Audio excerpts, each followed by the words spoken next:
Welcome everybody again to the next in our webinar series. This evening's guest is Sarah Nesling, and her talk tonight is entitled Holding Hands. Sarah has been working as a craniosacral therapist for the last 30 years. Originally a social worker, she went on to train as a Gestalt Psychotherapist. She's worked in intuitive massage. She is a Feldenkrais practitioner also. She also has a first-class degree in psychology. Sarah specialises in pregnancy and postnatal work and has coordinated a mother and baby clinic in London for the last 16 years. I've known Sarah many years. She's a colleague, but also a very good friend. She is a senior tutor on the CTET Practitioner Trainings, and she has for the last 10 years coordinated our living anatomy course. It gives me enormous pleasure to welcome you to what I'm sure will be a wonderful talk. Ladies and gentlemen, Sarah Nesling. Here I am. Hello, good evening. Okay, so I'm just getting used to the screen. Okay, right, welcome. So thank you to Tracy and CTET for this opportunity. When I was asked if I'd like to do a webinar, after initially saying no, because it's not my natural comfort zone, I did think, yes, I would like to do something, and I wanted to offer something that gives us a sense of connection to our work as craniosacral therapists. I was watching the poll, and we are, the majority are craniosacral therapists or some sort of therapists, and a few who aren't. So welcome to all of you, and hopefully there's something for everybody. So I've got 4 things that I'd like to try and work with this evening. One is actually a felt sense connection to our hands, and that will weave through the talking. So please don't feel you need to take notes. There's nothing to take notes for, but I would like you to be in a position where you're able to stretch your arms, move your hands a little bit, work with them resting on your lap. You can recline if you want. I often like to have a rest when I'm watching a webinar. So get yourselves comfortable. So there's an experiential element, which if you work as a craniosacral therapist, should help with your awareness of how you carry your hands as a therapist. There's a general appreciation of these, just the amazingness of hands, what they can do, what we can, the nuances that we can tune into with them when we put them on a client. So feeling tissues, feeling emotional tones, these exquisitely sensitive nuances come into our hands, and likewise we can convey with our hands very delicate nuances of contact, and particularly around the area of safety. So in our touch, the way we lay our hands on a client, there's a gesture of being present. I'm here.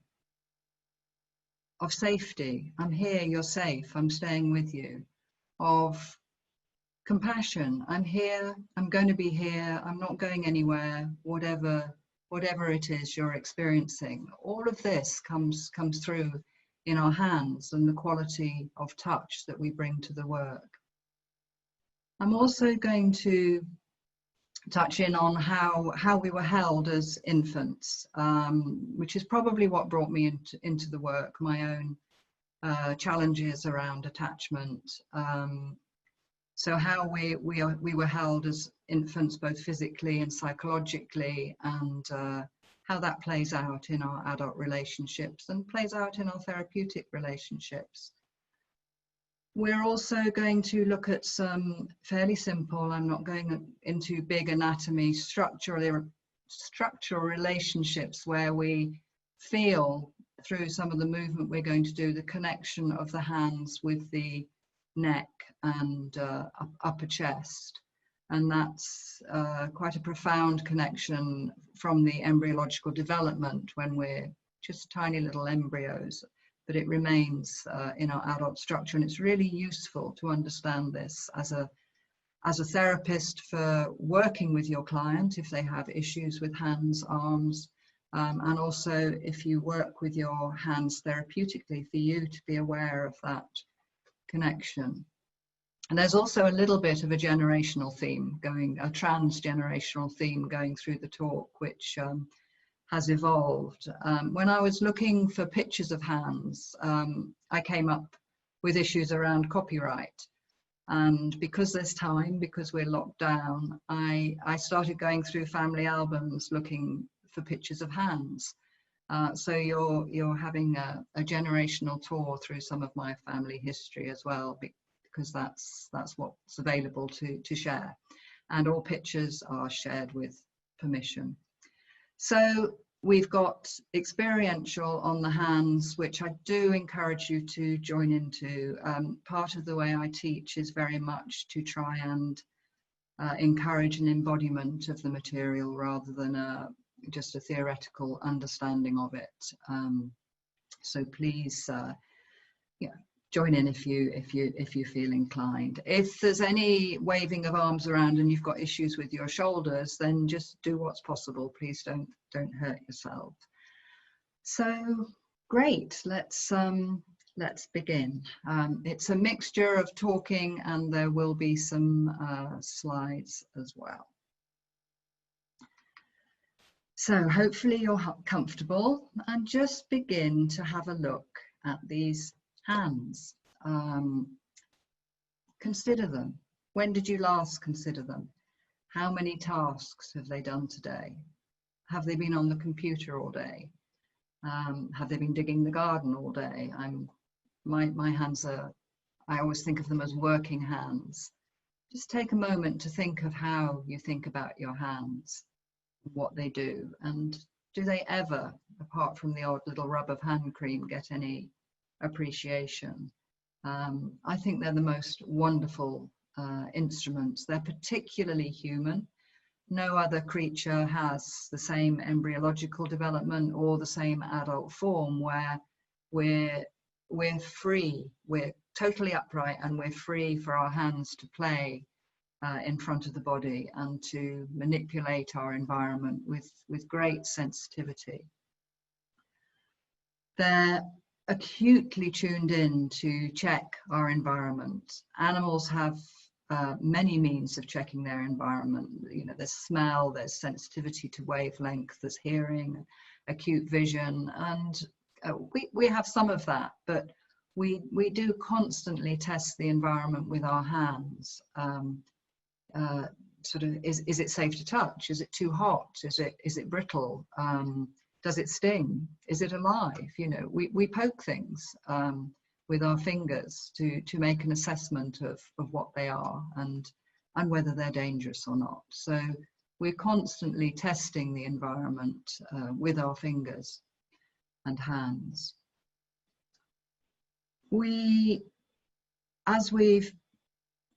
As we inhabit our particularly human environment, the kind of tasks and movements that we undertake with our hands has changed from kind of hunter-gatherer, huge variety of movements, whole body movements, into a lot more kind of focused around the front, often with quite stiff hand-eye coordination going on. And these kind of movements start to take up quite a lot of sensory motor space in the cortex. We get wired in a particular way. So some of the movements we're going to practice mess about with that wiring a little bit, and I'm hoping that you'll feel a little bit more space coming into your hands as we move through the evening. The sensory motor cortex, like the rest of the brain, displays a lot of plasticity. It can rewire itself, and when we move our hands in different ways, new possibilities open up. So how do you think about your hands? Mine are working hands. Maybe you're a pianist, maybe you take pulses with your hands, you have acupuncture skills. A lot of you are craniosacral therapists and you use your hands as part of your sensing the environment and the health of your client, the state of the tissues, the buoyancy of the fluids, the possibility of the expression of wider fields, and the amazingness of what we can tune into with our hands. But how much attention do we actually give them? So let's get a little bit deeper into appreciating our hands. So I'm going to encourage you, and I'll keep talking, but I'm going to encourage you just to, there's no correct way of doing things, we're not trying to change anything, but just start to explore into your hands with a curiosity. A gentle, easy curiosity. Make sure your back's supported. You can be comfortable. Perhaps feel the support of your pelvis on whatever you're sitting on, the uprightness of your spine so that there's some support there, and begin to feel into the muscles of your hand. There's a little bit of fatty tissue, there's skin, there's muscles. If you open your hand, you start to feel tendons, and then there are joints, little fluid-filled spaces, the joints. So if we get a little bit systematic about it, we can explore a finger, come down into the metacarpals of the hand, noticing tendons in tendon sheaths, noticing spaces, gaps between bones, coming down to the carpals of the wrist, and maybe work each finger. We're taking our time over this. Think what those hands do for you all day. This is just a drop in the ocean. So just gently exploring each finger while I continue talking, if you would continue exploring one hand with the other, and then pause when you've thoroughly explored one hand, and we'll come back to it. I am going to keep talking, but I encourage you to offer your hands some appreciation and attention. So we touch the world with our hands, and the word touch also implies some kind of emotional connection. We're moved emotionally, we're touched. We're affected by the way we're touched. There's an implicit connection to the heart, which can be the physical, structural heart, which we'll look at very briefly, or the emotional heart. And you may feel, as we move through the experiential work, that there's a little bit more space in the chest for the heart. And as therapists, the timing of our touch, the amount of support we offer in our touch, perhaps in lifting a limb, lifting a head, the conveying of emotional support just by maybe a subtle change in pressure. All of this comes through our hands. And our nervous systems and the nervous systems of our client are constantly checking how that is, the intensity, the quality, the attitude behind the touch, and particularly, is it safe? Is this touch safe? Am I okay here? And as humans, we process this information, well, all animals process this information before we've become conscious of it. Zoom straight to the thalamus, the amygdala, the limbic areas, the hippocampus, and we've made an assessment of whether we're okay or not. And in traumatic states, that will be particularly heightened. There'll be a real radar out for safety around touch. And we need to be aware of that as therapists and allow space for that during our sessions. So you've probably come to the end of one hand. So just take a moment, rest your hands on your lap to see how that hand compares with the other hand. And also notice which hand was exploring and which was explored. Did you choose to do the exploring with your dominant hand? Or the non-dominant hand? It doesn't matter. It's just being curious about the hands. So let's start to explore the second hand in a similar way, finger by finger. Slow, easy, curious. Notice what happens in the rest of your body. Some of you may have put your shoulders up. Some of you may have kind of started to hold your breath a little bit because perhaps you think you might be doing something wrong, or there's some incredibly correct way of doing this. Well, there isn't. It's just whatever feels comfortable for you. But getting to know your fingers, your hands, your wrists, perhaps working down one finger at a time, feeling different structures. You want to feel into the tendons, you can just come to the palm of your hand, and if you can stretch the tendons and the hand will flex. If you stretch the wrist tendons, the hand will come forward, because that's how it works. Tendons pull on the muscles, they contract, and the hand flexes or extends. So you can play with the tendons. So work your way through your second hand and notice how it compares to the first hand. Keeping your breathing going.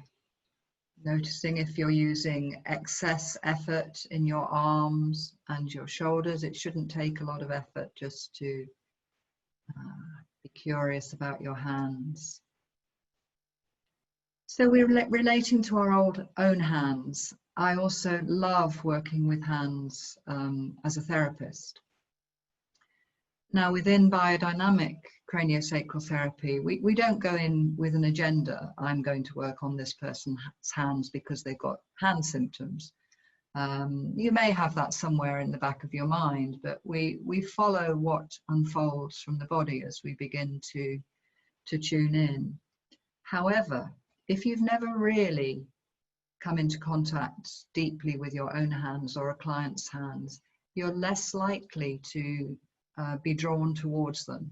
The kind of inherent intelligence of the body might have to shout a little bit louder that it would like some attention on its hands. So part of what I'd like to do tonight is just put them up the picking list a little bit and see if you are drawn to working with your client's hands.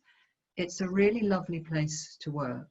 They work incredibly hard for us, but they also can be a really great way of getting into some of the ways that our nervous system regulates between kind of fight flight and a kind of grippy kind of energy, and being more open, more engaged, more into a parasympathetic state in the autonomic nervous system.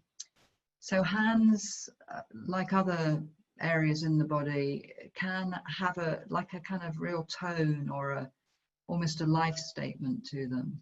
So if you think about phrases around hands, there's things like get a handle on it, get a grip, hang on in there, quite kind of grippy, sort of more fight and flight, sympathetic nervous system type statements. And these are embedded in our neural networks and our kind of emotional tone into the fascia of the hands.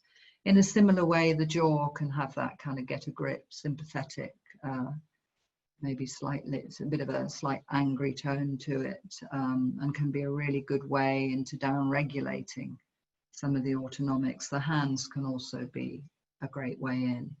Also, there's a lot of connection to the heart, and that then feeds up through the vagus, and you get the vagus nerve being a large player in the autonomic nervous system. You get a lot of possibility for down-regulating. So you may have finished your second hand. Let's just sit with our hands for a moment, take a breath. And I'm going to invite you, not in a big drama way, but just gently, thinking about emotional tone and how that gets into our hands. If it feels okay for you, take a moment to think about something perhaps that's happened recently that made you kind of angry, maybe quite alert, maybe alarmed. There's so much going on in the world at the moment to be anxious about. And just take a moment and don't pick something terrifying, because nobody's there to help. So just a moderate situation, and notice if that does play out into your hands. What you may notice is that you don't feel it in your hands to start with. I'm just going to give you a moment just to settle into some kind of slight challenge emotionally. And don't hold your breath and go dizzy. But what you may begin to notice is a little tightening across the chest. Maybe become a little bit more aware of your heart, feeling a little bit less space. The biceps tendons may start to feel more alert, a little contractive, getting ready for the arms to flex, possibly to defend yourself.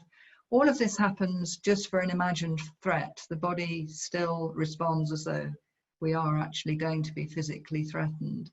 And then you may feel just a subtle grip coming into the interosseous membrane between the two lower arm bones and into the wrists and hand tendons. For some of you, it might be quite big. For others, it'll be subtle. So just notice and then have a little shake, let it go, and let's think about touching something rather lovely, a flower, an infant, a beloved pet, something softer. And we can play with the nervous system, but also notice how this comes into your hands, moving from more of an activated nervous system state to something softer and more gentle. And take a moment just to breathe in and breathe out, and bring yourself, if you weren't, just make sure you're here in the here and now. And come back simply to holding one hand in the other and allowing yourself to notice your nervous system. Mine is running a little high because I'm talking to a large number of people I can't see, but I'm really happy to be with that. Holding my hand helps. I feel the solidity of my hand, the temperature of my hand. There's a warmth. And then just swap the hands over. Does one hand naturally become the holder and the other the held? How is it to move into the less familiar holding? And take a few easy breaths. And what we're going to do over the next few minutes is we're going to look at some photographs. They're largely family photographs from family albums. And I went through the family albums looking at hands. There's quite a lot of babies come up. Those of you that know me, I do a lot of work with babies, as Tracy said. So I'm quite interested in early handling. And it's really fascinating to look at how people either compose their hands in photographs, or if there's some unconscious gesture in the hands. And I find this really useful in client work as well. You listen to what the client is saying, but you can also observe another level of communication through the hands. And as a Gestalt psychotherapist, we worked a lot with hand gestures and stories that were told in a different way to the way we work cranially. And if you get an opportunity to, you may have listened to Jim File, one of our tutors. He does really lovely work with gesture, bringing in our cranial skills of kind of tracking the tides while working with hand gestures. So it's very, very rich. So I recommend that. But right now I'm going to move into screen sharing, which hopefully will go smoothly. And we're going to go through some pictures, just talking about hands and holding and touch.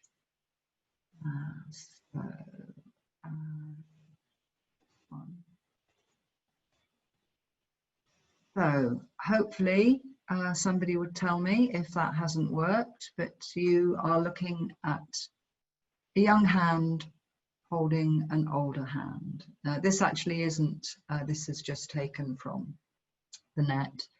I like it. I like the gesture of support offered by the younger hand. I like the fact that the older hand is allowing itself to be held. It's quite calm. It's not gripping. It's just allowing the support. I like the fact that there's not too much grip here. It's just the right amount of support. And I particularly like the thumb. There's just a little extra something in that thumb, a little extra offer of contact, of presence, of support, just perhaps a suggestion of a squeeze. And so coming into family history, so there is also a kind of transgenerational thing going on here.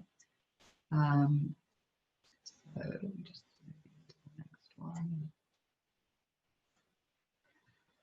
So this is my grandfather, who I never met, and this is my mother, and we're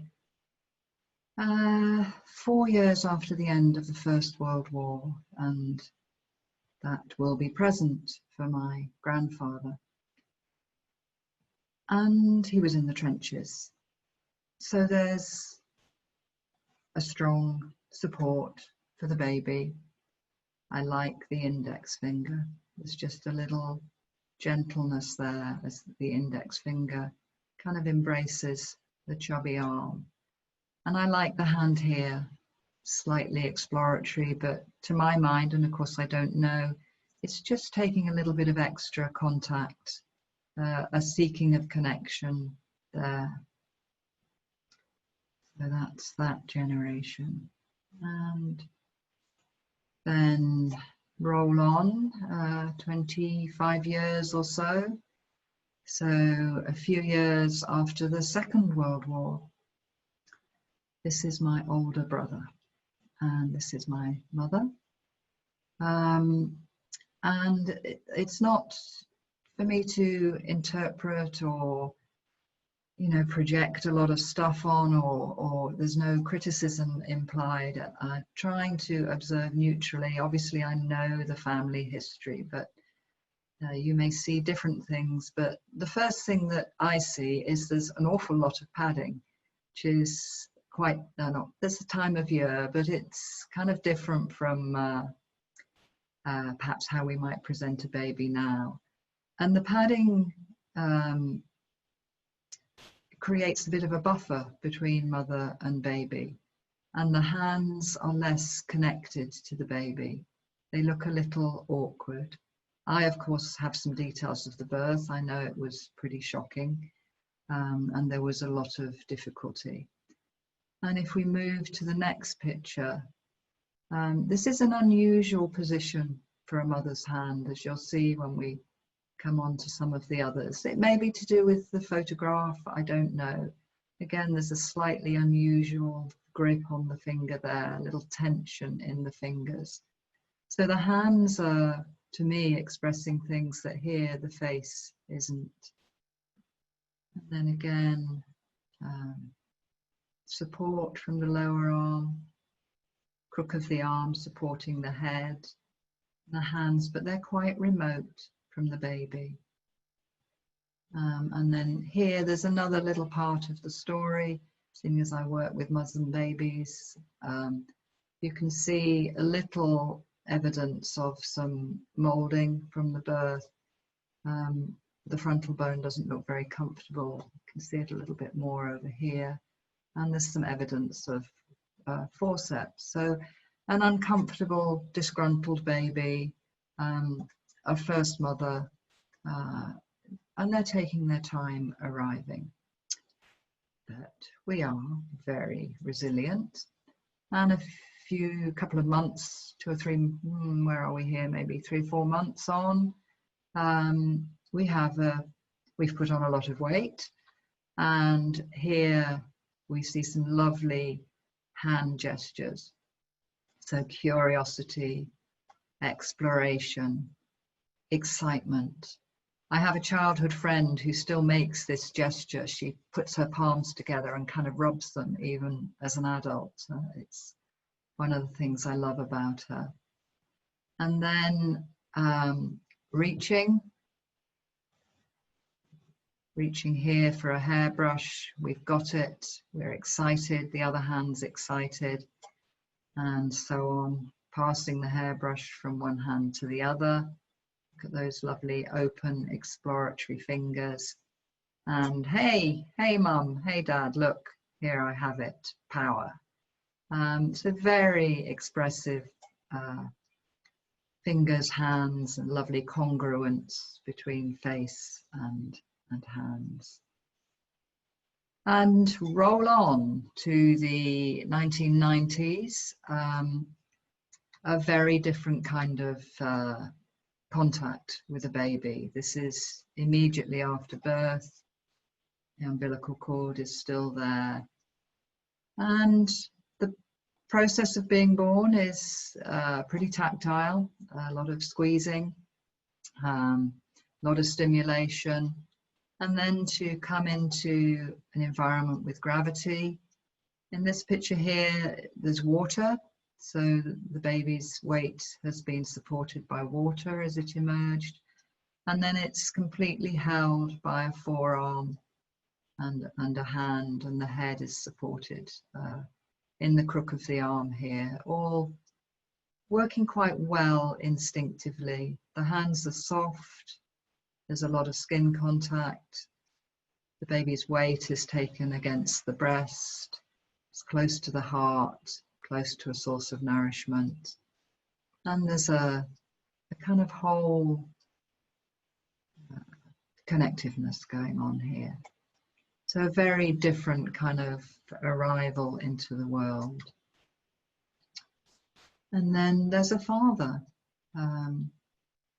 Again, the instinctive support for the head, kind of hands molding, very cranial, hands molding around the baby's head, weight completely supported on two forearms, also the weight supported against the body. A lovely gesture of, it's an embrace of support and reassurance.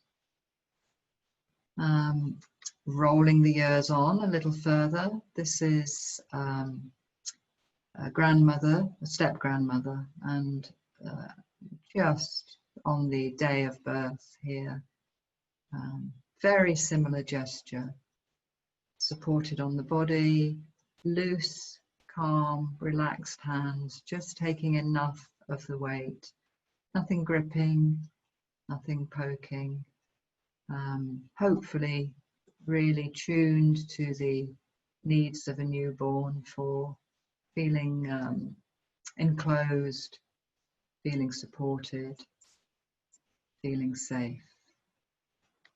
And then we have a very different handhold. We've probably got a, I don't know, 4 or 5 month old here. Another grandmother's hands, different generation, 70 something, some rheumatoid issues here. Bones are more evident, some of the joints are enlarged, the thumb joints here coming in, the metacarpals of the thumb, some swelling, having to work a little harder to hold the weight, but again, doing well without excessive grip. The baby's relaxed, there's no objection, and there's a lovely kind of almost a triumphant gesture of uplift here. You know, you're mine, you're my grandson. There's a lovely expression and connection again with this different hand position. So I hope this is making some sense to you. We're just going through, looking at pictures of hands. And also there is this generational story, different experiences. A massaging hand, about a 6-week-old baby perhaps. Soft, open, baby in a very parasympathetic state here. Soft gaze, mouth relaxed, hand gently open. It can take babies a while to open their hands. This one's still thinking about it, but a different use of hands. Gently massaging new arrival. So the next picture coming is quite touching for me. It's my father's mother, and I did ask if it was okay to include it. So this is probably a month or so before she died. Very hard-working hands, spent a lot of time looking after her husband, and she's extremely tired and very ill, but here's a great-granddaughter. And again, we have this instinctive hand gesture here, holding the head. And this hand I find very poignant. It's just there. It's almost perhaps not got the energy to engage with the child, but it's very much there. Again, you see the enlarged joints and just this kind of very graceful presence here. Child is supported on the lap and just a soft gaze. So something very different, much livelier coming. A musician's hands, father's musician, credible sensitivity in the fingers, the ability. I spent this afternoon listening to piano music and really feeling the sensitivity of the fingers on the keys. And so here we have the sensitivity of the fingers on an instrument, but also these lovely mirroring movements, the mirror neurons very busy here, and the mouth very busy, if you like, the third hand at this age, exploring and enjoying the interaction. And here we go. 28 years later, we have someone playing the saxophone. Credible use of fingers, having to use, the less used fingers in very particular ways. A lot of sensory motor cortex space will be taken up by the hands in musicians. And also relevant to our work, those of you that are craniosacral therapists, very important how the shoulders are carried when you have to support the weight of an instrument. And for us as craniosacral therapists, how we allow our hands to float, to have that delicate sensitivity on our clients, and how a musician can have their hands free to play the instrument, can create issues with the neck and upper body. And then the next one, so what we have here is again somebody in their last year with Parkinson's and dementia, and very shaky hands, very weak hands, a lot of neuromuscular issues, but hands that when they hit the keyboard, lights start going on and sequences of music can start pouring out, because those sensory motor sequences are still there in the cortex. And fascinating, lovely, moving to see how that familiarity, confidence in the hands then plays back into the sense of who he is. So hands with Parkinson's. And younger hands on the keyboard.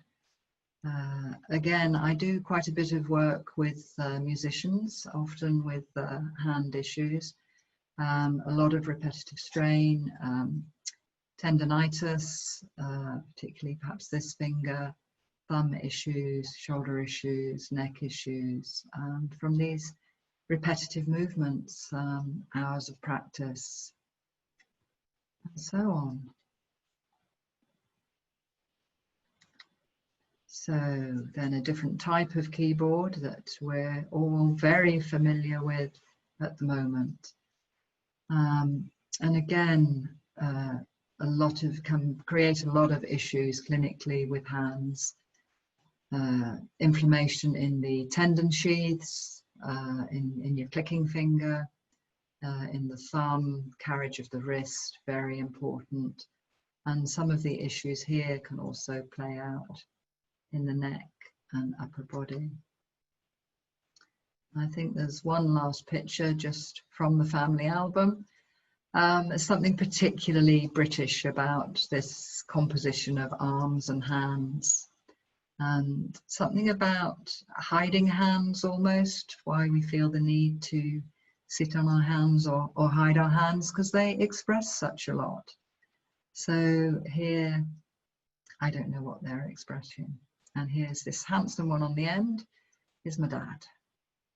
So that's a little tour through the family albums, looking at hands and some of what they may express. So I'm going to come out of that now and come back to me.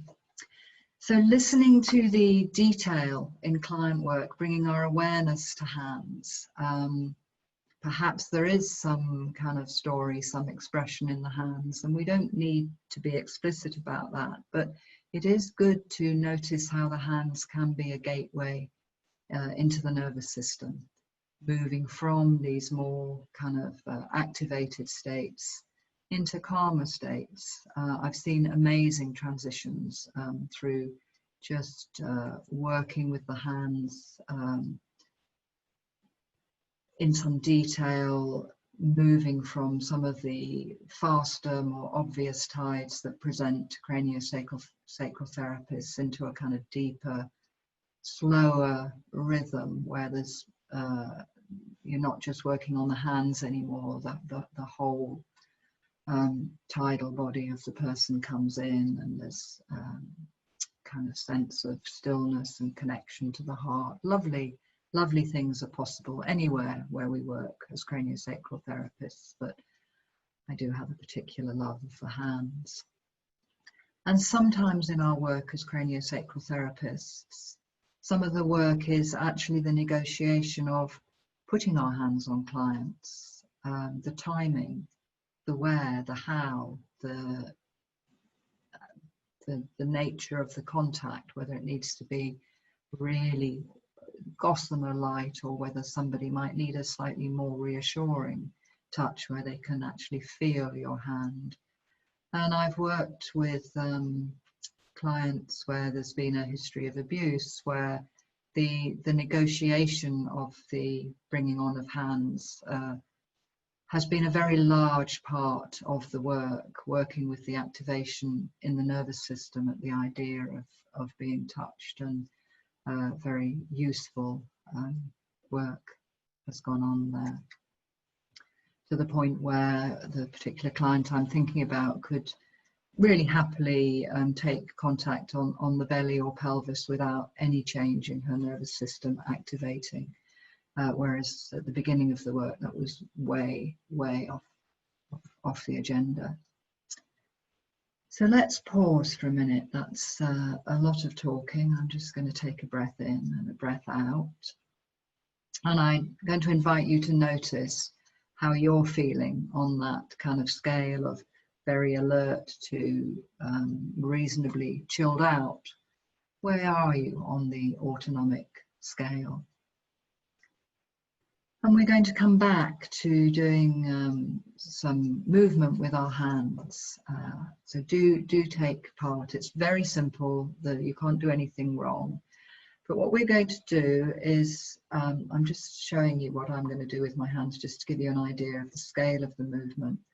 We're just going to lift and drop a finger at a time. Just a very quiet, simple movement without much effort. So lifting, start with the index finger, doesn't matter which hand, and drop, and lift, and drop. And just notice whether there's any excessive muscle effort going on.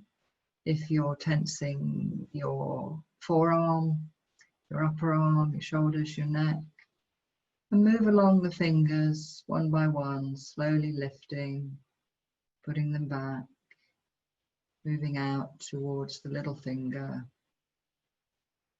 lifting and replacing. Notice as you get out to the fourth, the ring finger and the little finger, maybe a little bit more difficult for them to work independently.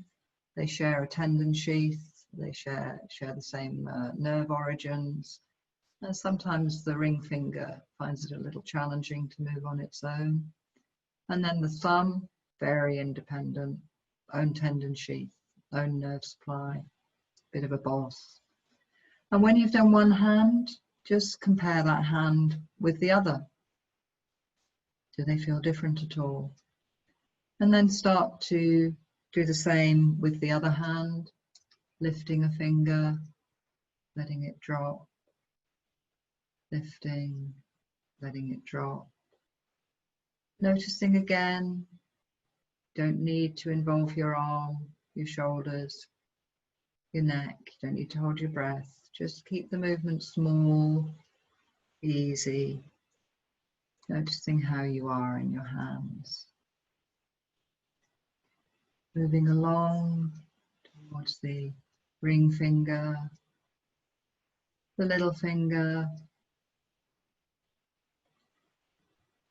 thumb, easy, gentle, not trying to get anywhere, just exploring some movement in the fingers. And then let that go, just play around with your hands, see how they are. And then bring your first hand palm down on your lap. I'm just going to, just so you don't get anxious about doing anything wrong, which you can't anyway. Just imagine you've got a ball under the palm of your hand and you can roll that ball around. And then you can roll it towards one finger, towards another finger. So something along those lines. So palm down, perhaps on your lap or a flat surface, a pillow. Getting a sense of a ball under the palm of your hand. But just allow your hand to enjoy the movement of rolling the ball around, your imaginary ball. Roll it one way, roll it the other way, and then roll it towards your index finger, towards the middle finger, going through the different fingers, rolling it towards the thumb. And again, notice, have you tensed up your upper arm, your shoulders? Just allow them to move in whatever way they want to with the movement. They don't need to make any effort, but you also don't need to freeze them. And then imagine the ball in your other hand. Take a moment to feel sort of different action in the hand, slightly flexed, curved over the ball, rolling the ball around, and then rolling it to each finger in turn.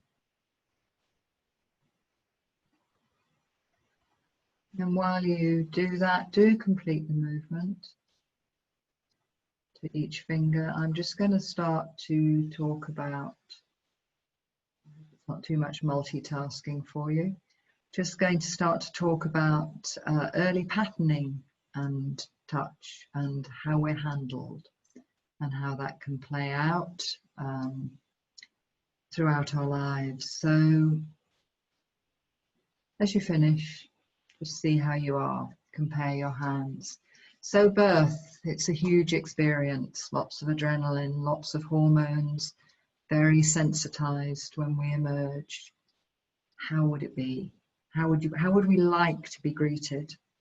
Ideally with a pair of gentle, loving hands. It's not always possible. hopefully we get to a pair of loving hands. But whether guided out by loving hands, skilled hands, instrumental deliveries, maybe a gentle C-section, we're handled at this very critical period, and sadly sometimes the handling can cause devastatingly strong fear reactions in the infant. We are designed to be born, and we're designed to recover from being born, and depending on the support that there is in the environment, babies recover very, very quickly. Hopefully they start to feed, and there's this amazing, wonderful thing of feeding, that the sucking rocks the vomer that goes up to the cranial base, and it pulls the moulding into shape, and everything sorts itself out. And hopefully the child is with caregivers who are appropriate and able to meet the child. It's not always the case, sadly. There's not always the support available for the mother giving birth or within the family. But the nature and the way that infants are handled by their carers keys directly into their sense of safety, and this can be there throughout life. The handling can either help regulate an autonomic nervous system to process any fear left over from the birth, or sadness or irritation left over from the birth, or it can exacerbate an already overactive central nervous system that's oriented to danger. And these kind of regulatory processes in the nervous system get wired in to the brain, and are very important in how we regulate ourselves throughout life in our nervous systems, and how we seek safety in our relationships as adults, whether we're able to seek safety, whether we have a basic trust in people or not. So a couple of pictures. I'm going to share screens again.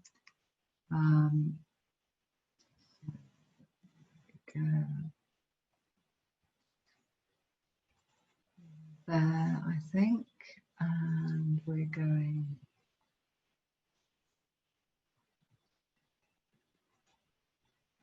We're going here. Bit of a shocker. 1950s baby. I would have been greeted this way. The idea is to stimulate the breathing, drain the lungs, drain the stomach, and this is how babies were brought into the world. Born, held up by the feet, whacked on the back, and there's this weird incongruence between what's happening to the baby and the people around it. So moving rapidly on to the 1990s, a different way of being greeted. Again, support from the water, support from a hand, time to stretch the arms out, take a first breath before we've been disconnected from mum, time to find gaze, find mum's eyes. So support from the mother, father waiting patiently. So Ray Castellino talks about layers of support being part of the holding environment that can be the ideal situation for an infant to be born into. So a holding by mum, who in turn is held by a loving partner. I think we're coming out again. So these early attachment patterns and the intuitive ability of the mother to support the baby's head, to soothe the baby by holding it close to the heart, so that kind of mother-baby heartbeat become one. This and the feeding, the nature, the consistency, the congruence of the handling leads into the attachment process, and the actual physical holding is a significant part of this. Any clients who as infants were held regularly by adults whose touch was just a little bit off, irritated, tired, too much grip, too much intention, too much anxiety. This is held in their tissue field implicitly, below what we remember. And also with a new mother and a newborn, there's implicit memories from their own attachment experiences come up, which, you know, can be quite challenging. And as I said, it's part of how I got into the work, having worked through some of the material myself. And how we touch with our hands as craniosacral therapists is part of one modality for helping to repair some of this sense of danger, of implicit mistrust in the nervous system. Not all clients work at this level, but some do, and it's important to be aware of it. So Catherine Euclea had a lovely article in the Fulcrum, which is our, it's the Craniosacral Therapy Association's magazine, where she talked about relational touch, which is part of establishing a holding field, and I'm coming on to this word holding, how we hold with our hands. So this relational holding field is part of what we offer as craniosacral therapists to, again, support the nervous system to settle into more of a sense of safety and relational contact. We also have the much more subtle, magical aspects of our hands as cranial therapists, where we come into contact with subtle energetic expression, tidal expression, qualities, where we can track changes in potency, the kind of energetic essence of the body, feeling it move around with the body's priorities, perhaps coming to some issue in the hands and saying, yes, here, I want you to put your attention here, there's something that needs to resolve. And then a movement into a real still place as just a connection to the whole helps to resolve some issues. And none of this needs to, we don't need conscious drama around stories or, oh, that wasn't held properly, it was also awful. So some of this, a lot of it can take place in these deeper tides below consciousness. We just feel different. And so for myself, I've done a lot of work at this level, and there's a rewriting of history. I now have a different childhood, and you know, this is possible with craniosacral therapy and other modalities too. So our hands are awesome to be able to facilitate those kind of changes. So I'm going to play with a slightly different movement with our hands now. If you do have shoulder issues, just be careful, but I'd like you to extend your arms and just enjoy the stretch, because you've probably been sat, I have, but start to roll your hands in and out a little bit and notice how you're rolling them. Do you start the movement with your hands? Do you start the movement, just keep rolling in and out? Do you start the movement with your arms? Your forearms, your upper arms? Maybe you can start the movement with your shoulder blades. Let's just have a play. Start the movement of rolling in and out by rolling your hands out and letting the arms follow. And then roll the hands in and let the arms follow. If you get tired, please put your arms down. And then start the movement by rolling your upper arm outwards and letting the forearms and the hands follow. And then roll the upper arm in, let the forearms and hands follow. And finally, just to really get you going, see if you can do the movement from your shoulder blade. Take a while to see what you need to do with your scapula to roll your arms and hands out and then roll them back again. There is no correct way of doing this, and if you can't do it, it really doesn't matter. It's about awareness. So from the scapula, Just letting the arms follow the movement of the scapula, which may be gliding down your back and drawing together a little bit at the lower end, and then moving slightly outwards and upwards as you roll your hands in. So have a rest.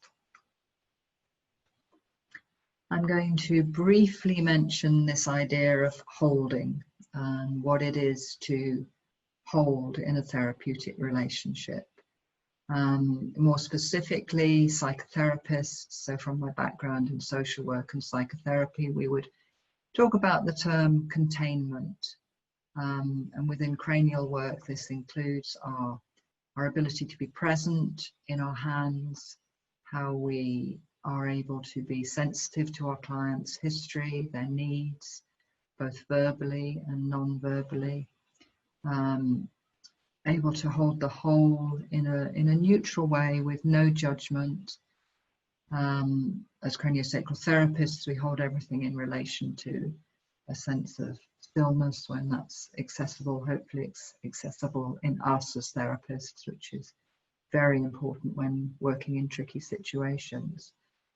And we also hold the client's history, and we hold them between sessions. You don't need to be thinking about them every day, but when they come back, you need to have some sense of who they are. Check their notes if you're losing your memory, if you're an older therapist like me. Just some sense that we hold their history.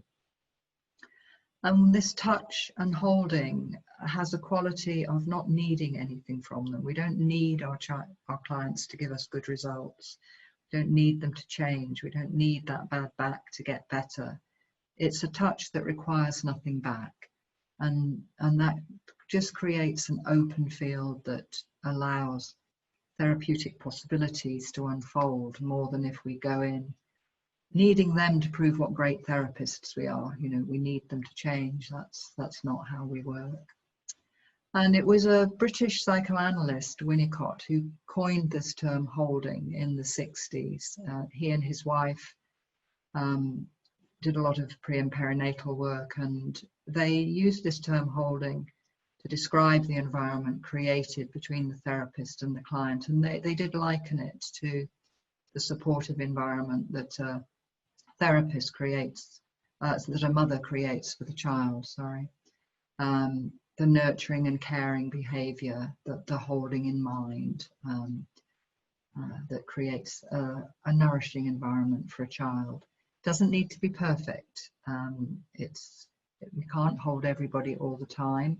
If there's a serious rupture of holding, if we forget some major piece of their history, then we say sorry and we repair that rupture in the holding. And the repairing actually can also be very therapeutic. It may not have been done before. So this idea of holding somebody physically, psychologically, their history, even their ancestral history. And Ray Castellino, who's a very useful models in pre and perinatal work, has expanded this idea of holding. He talks, as I mentioned, about layers of support, so that not one person has to hold the infant or the mother on their own. And layers of support, if you're working at this level with clients, are also important for you as a therapist. So if you're working with people's attachment processes, it's not always conscious, but you do start to feel it. There's because it's very early material, it often comes in unconsciously, and you may find yourself projecting a lot of motherly intention onto a client or overthinking about them. They may start projecting, transferring feelings onto you about being this idealized mother who's always perfect and never forgets them. And you're then in a counter-transference situation, and it can get sticky.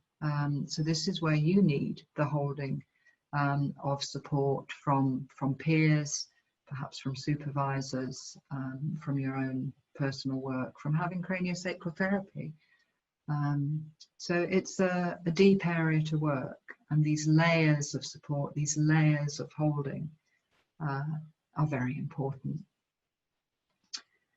Just finishing off on attachment and touch, there's a lot of research in this area. So how we're handled as infants, how frequently, how much time the caregivers spend touching and handling infants, associated with better weight gain, better sociability, better attentional ability right through school years, more positive attachment in adults, lower blood pressure, release of oxytocin, the feel-good love hormone, lowered stress levels, lower blood pressure, everything much more easy.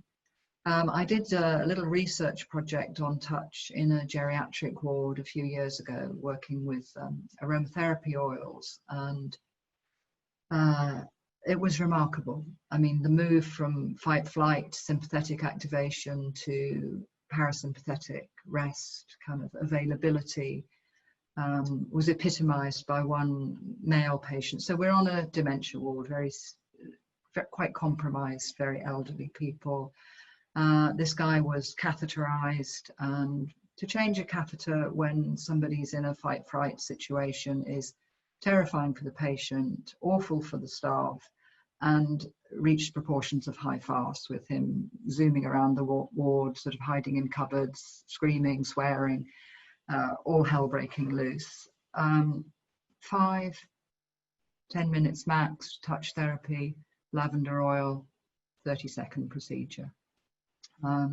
Wonderful, wonderful work. I was so disappointed. I really wanted the nurses to take the work on, and looking at other things that were sort of kind of really feeding into all this fight-flight energy, lights flashing, buzzers going, too much sugar, a real kind of cocktail of alarm.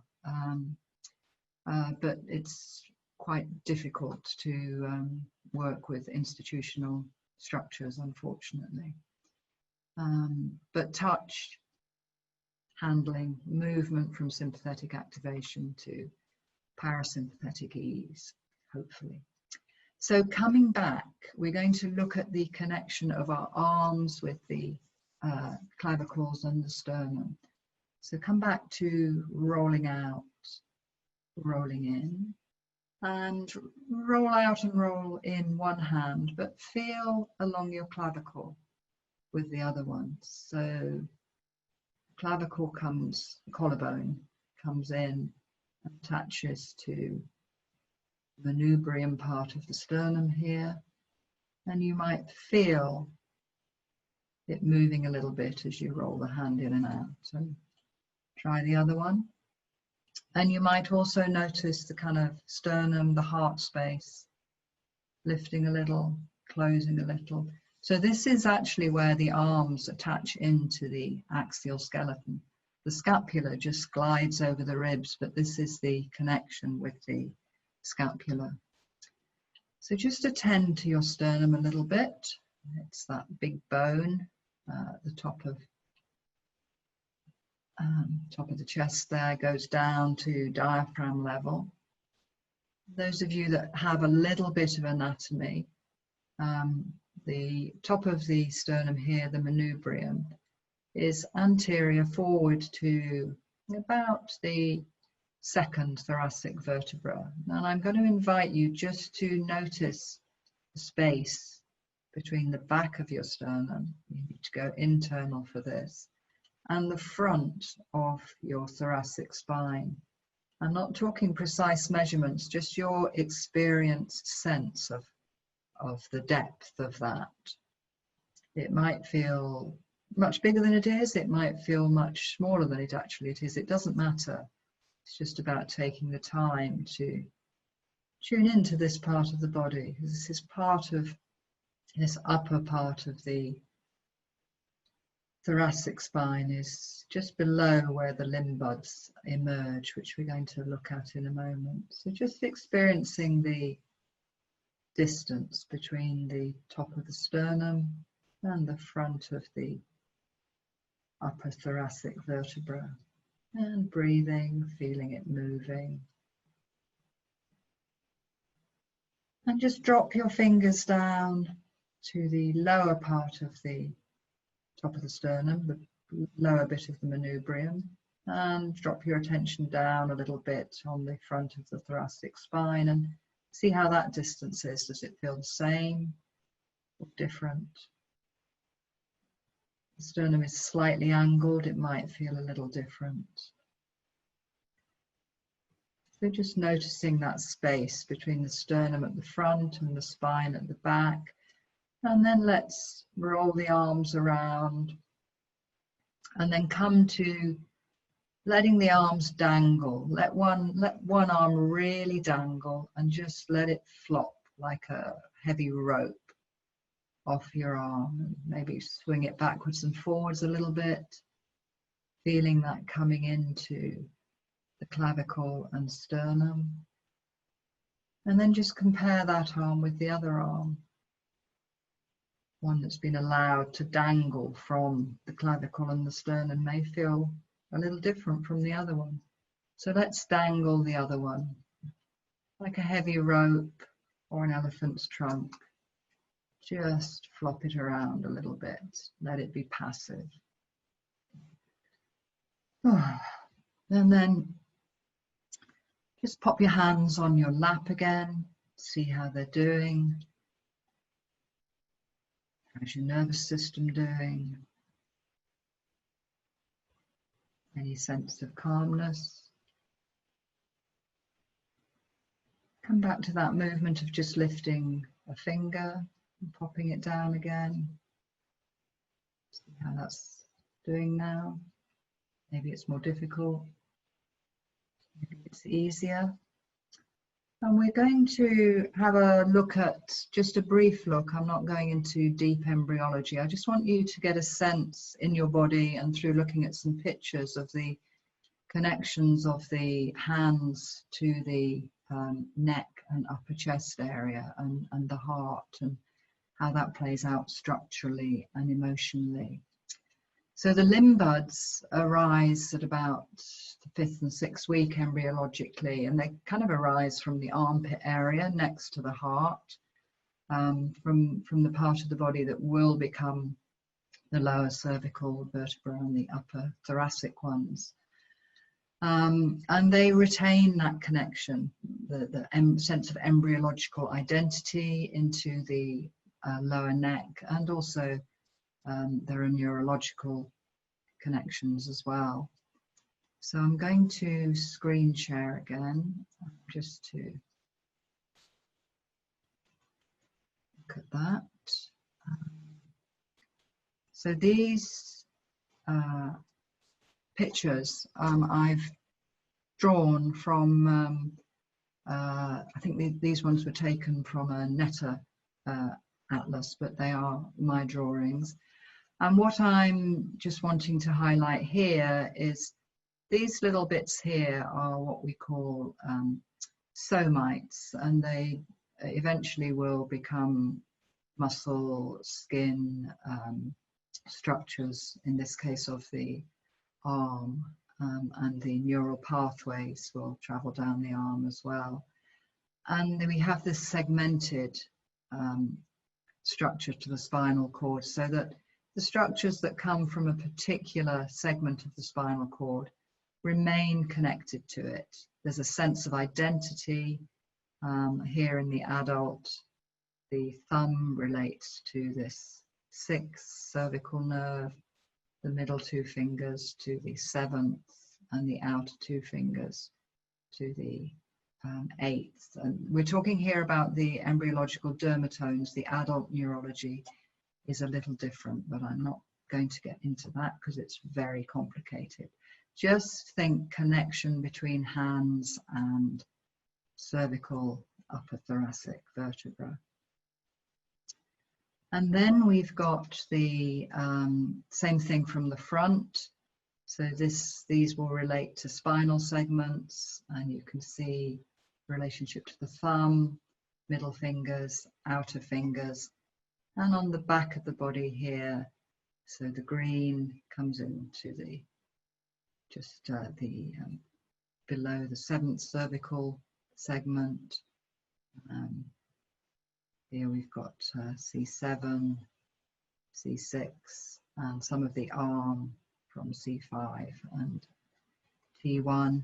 And then after this, if you get a chance, those of you that are really into embryology, if you've ever watched the Freeman DVDs, he talks about this oscillation between rotating backwards, coming in, adduction, abduction, and then there's a rotation of the arms, which I think is a really nice thing to relate to in ourselves as therapists. So the upper part of the arm rotates posterior and lateral, and that really brings the arms into this nice open connection with the sternum and the chest. And that's a great thing to recall when we're working as therapists and we need our hands to float on our clients. So just have a sense of that backward and outward movement of the upper arms,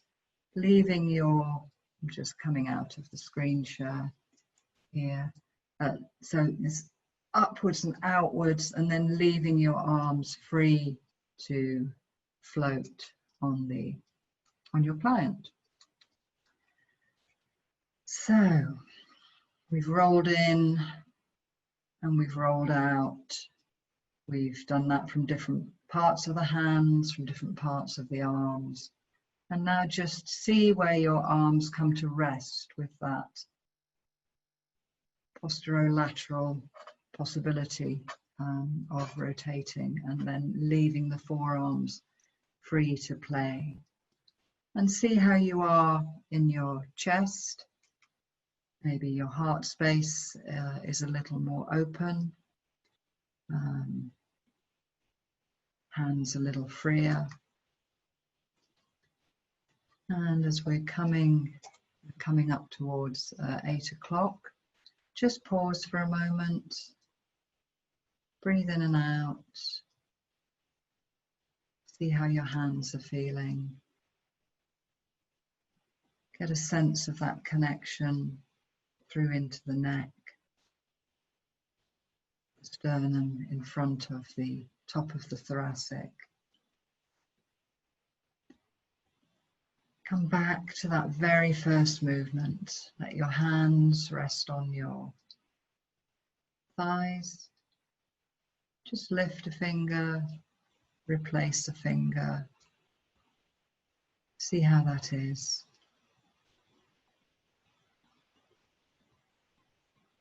The other hand, just really noticing how your hands are feeling now.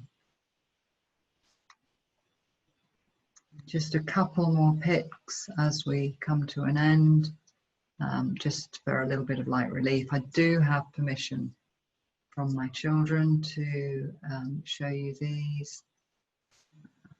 Hold on just a moment. I'm just faffing about a little bit here. So I'm going to annoyingly for you whiz through a couple because we didn't have time for them. Well, I'll speak to them. Here is some of the nerve and blood supply coming into the developing limb, which creates a little bit of a restraining effect. It's part of that oscillating movement.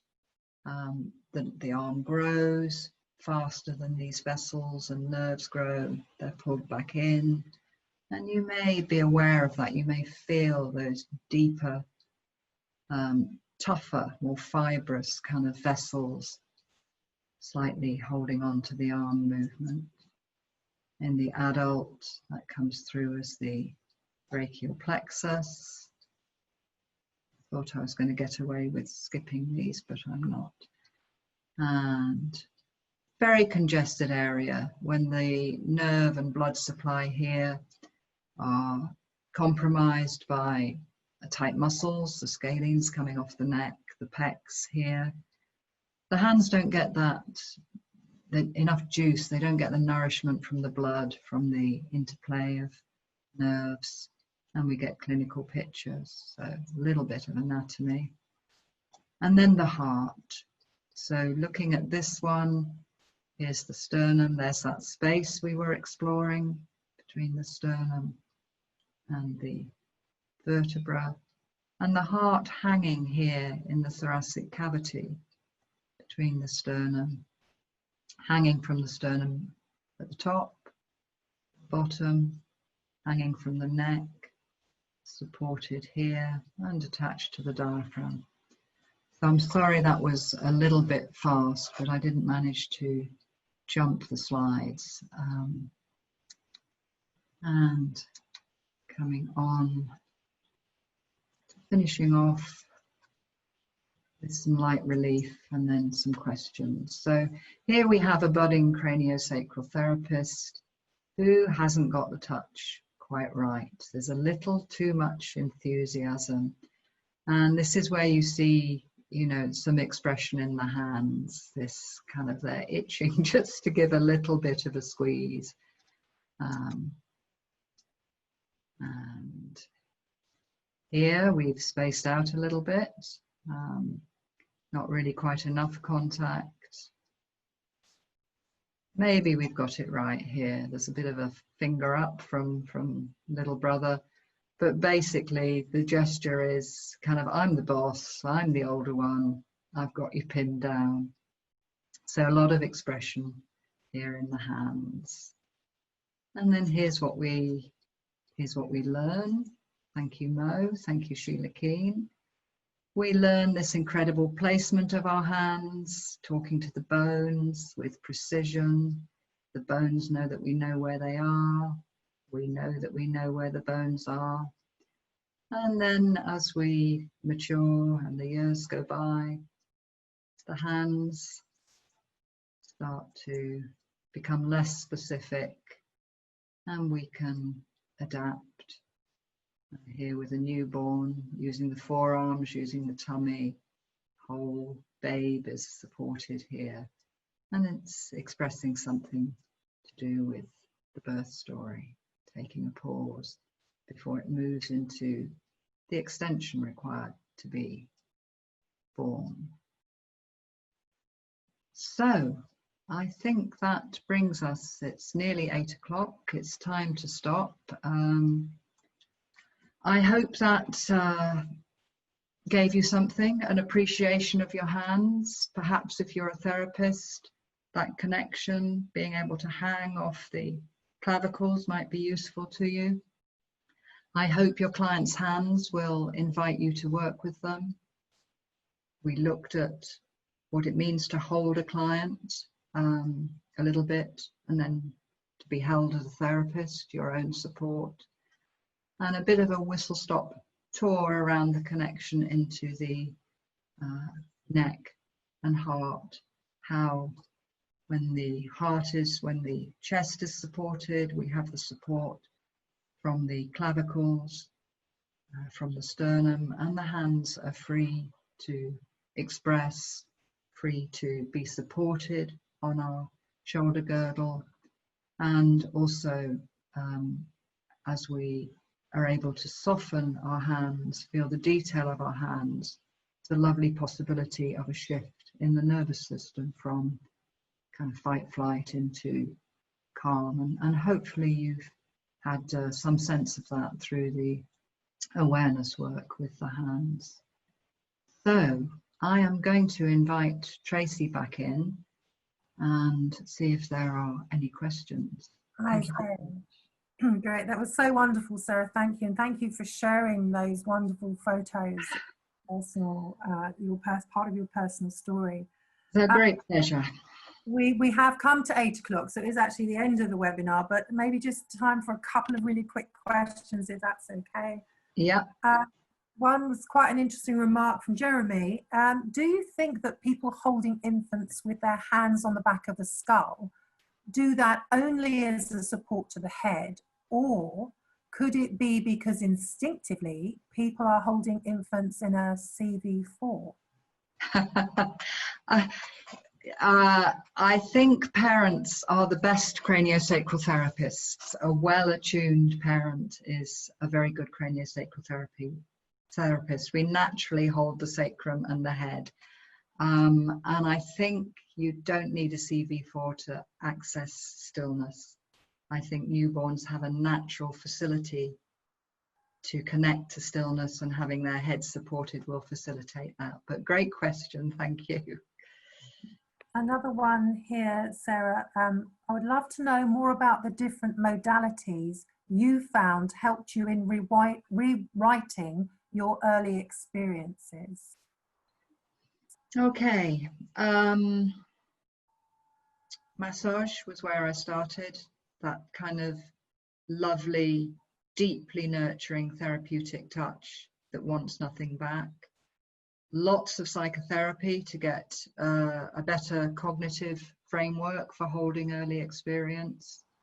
Some really good cranial osteopathy for some of the structural stuff, but absolutely craniosacral therapy for really shifting without going into the story, the really, and I'm talking about biodynamic craniosacral therapy, so with the slower, deeper tides sort of way below our explicit conscious memory, really helping to shift some of the generational stuff. I didn't go into the generational stuff in detail, but if you cast your mind back over the pictures, there is a whole story through the world wars and post-traumatic stress and how that gets handed down through generations and handed to me, as well as birth stories, births that my mother went through and so on. So lots of different modalities, different things suit at different times. Being in nature, absolutely essential. Being a gardener, essential. It's been long and deep work, but definitely the biodynamics has been a beautiful, wonderful thing. Great, thank you. And perhaps just this final one, Sarah, is there any possibility for a touch to be a touch which can harm anyone?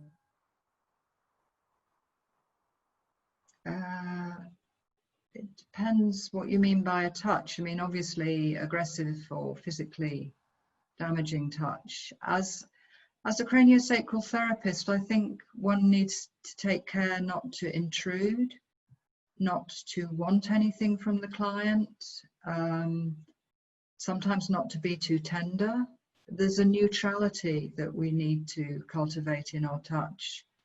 I think as a craniosacral therapist, particularly within biodynamics, it's kind of built in that we don't do harm. But again, that's perhaps where layers of support may come in if you're a new therapist, and even if you're quite an experienced therapist, we all need to have somebody holding us and looking at our practice. But on the whole, I'd say it's an extremely safe therapy.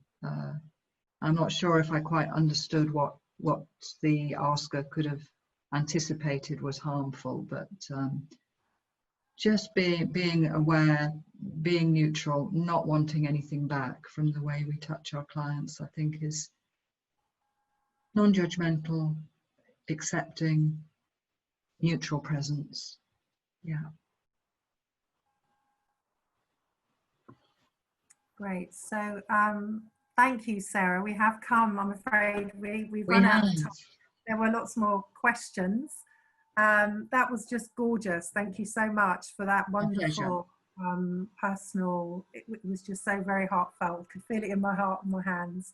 So I just really want to thank you for that. And to everybody else, thank you. Good evening. We hope you've enjoyed this webinar. As we said, we will try and post it next week on our YouTube channel. And also, just to name, I'm just going to share the screen here that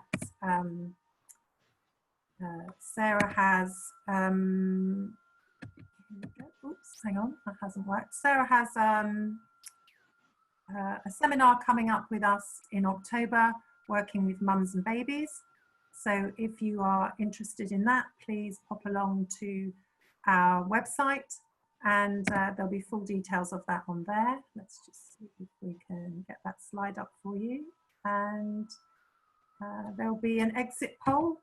There we go.